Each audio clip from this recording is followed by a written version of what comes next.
1. Introduction. Introduce the topic. Today, we'll be discussing the process of new birth registration, why it's important, and how to go about it. Mention its relevance.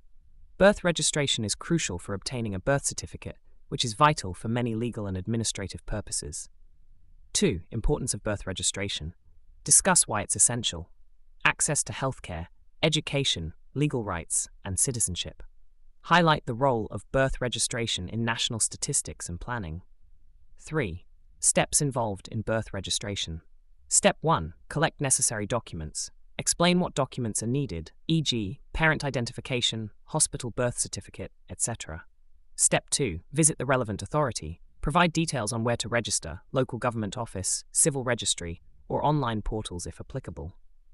Step 3. Fill out the application. Show viewers the forms involved, or explain key details required. Step 4. Submit the registration. Explain where to submit the form and any fees involved. Step 5. Obtain the birth certificate. Outline the process of receiving the certificate and any follow-up steps. 4. Common issues and tips.